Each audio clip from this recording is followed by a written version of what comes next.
రాష్ట్రంలో జర్నలిస్టులకు ఇవ్వనున్న ఇళ్ల స్థలాల విషయంలో గ్రామీణ పాత్రికేయులకు సంపాదకులకు 40% కట్టకుండా మినహాయింపు ఇవ్వాలని Andhra Pradesh editors and reporters union రాష్ట్ర అధ్యక్షులు చొప్పారపు సాంబశివనాయుడు రాష్ట్ర గృహ నిర్మాణ శాఖ మంత్రి జోగి రమేష్ను కోరారు. పెనమలూరులో జరిగిన ఆత్మీయ సమావేశంలో మంత్రి రమేష్ను ఘనంగా సత్కరించి యూనియన్ జ్ఞాపికను అందజేశారు. ఈ సందర్భంగా రాష్ట్రంలో జర్నలిస్టులకు ఇళ్ల స్థలాలు ఇవ్వటం గొప్ప విషయమని, అయితే జీతభత్యాలు లేని గ్రామీణ పాత్రికేయులు మరియు సంపాదకులు 40% మాటిమని కట్టలేదని, ఈ విషయంలో గ్రామీణ విలేకరులకు సంపాదకులకు మినహాయింపు ఇవ్వాలని కోరారు. తప్పనిసరిగా నా సైడ్ నుంచి కూడా చిన్న పొరపాటు ఉండదు, మిమ్మల్ని గౌరవంగానే చూసుకుంటారు.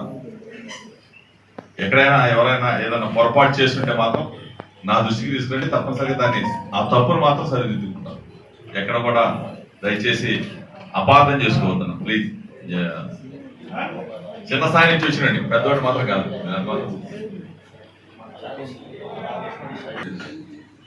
అన్న పేరు రాజేష్ అని కూడా చెప్తాను. ఏదో రెస్పెక్ట్ పెట్టాంలే మాటలు చెప్పేసుకుంటున్నాను అనేది కాదు. అది మన మనవాడు కూడా కలెక్టర్ మాట్లాడమని చెప్పి వచ్చారు. వెంటనే మాట్లాడారు. నా తరఫున ఎవరితో మాట్లాడమని మాట్లాడారు. కానీ ఇప్పుడే చేసేస్తానని మాత్రం సార్. ఇంకొక చిన్న రిక్వెస్ట్, అందరూ మావాళ్ళందరూ ఒక చిన్న రిక్వెస్ట్ సార్. ఇప్పుడు జగనన్న నిరసనలు ఇస్తున్నాడు లేఖలు, చాలా సంతోషం. ఒకసారి చెప్పండి. ఇప్పుడు ఏంటంటే విజయవాడ కొంతమంది స్టాఫ్ రిపోర్టర్స్ బ్యూరో ఇన్ఛార్జ్ ఉంటారు సార్. వాళ్ళకి 50,000 నుంచి 1,00,000 జీతం ఉంటుంది. వాళ్ళు షేర్ అమౌంట్ కట్టగలరు. మేము ఇక్కడ ఉన్న వాళ్ళందరూ గ్రామీణ విలేకరులు సార్. ₹1 జీతం ఉండదు. గ్రామీణ సంపాదకులు మాకు ఆదాయం ఉండదు.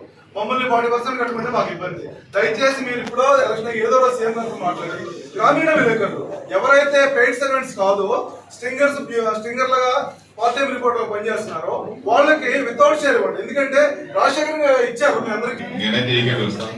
ఆ రోజు కూడా క్యాబినెట్ లో కూడా యాక్చువల్గా అక్కడ ఉన్న పరిస్థితులు కొన్ని ఇబ్బంది అయిన కానీ అయినా సరే చాలా మంది మంత్రులంతా కూడా ఫ్రీగానే ఇస్తే బాగుంటుంది అనేది మా అభిప్రాయం. తప్పనిసరిగా గౌరవ ముఖ్యమంత్రి గారి దృష్టి తప్పనిసరిగా ఈ సమస్యను తీసుకెళ్లి సానుకూలంగా వచ్చే విధంగా మీరు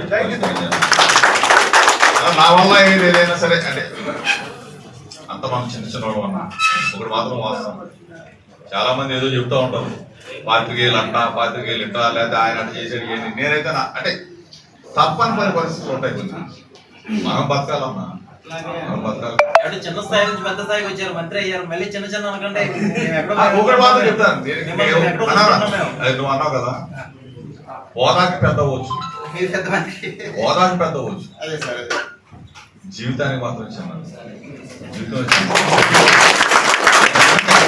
నా పరిస్థితి చూస్తే, నా వెనక పరిస్థితి చూస్తే నువ్వు నడుచుకుంటావు. ధైర్యమే నా బలం, అది ఒక్కటే నాకు ఉంది. దేన్నైనా ఎదుర్కోగలనే మాత్రం ఆ ధైర్యం మాత్రం నాకు ఉండదు. అది మాత్రం చేస్తాను. డెఫినెట్ గా మీరు చెప్తానని నేను మీ కుటుంబ సభ్యుల్ని ఏ అవసరం వచ్చినా ఎప్పుడైనా కాంటాక్ట్ అవ్వచ్చు. నా శాయశక్తులు చేసే బాధ్యత మాత్రం నాకు చేసి పెడతాను. మీకు శభాషాన్ని మాత్రం అనిపించుకుంటాను.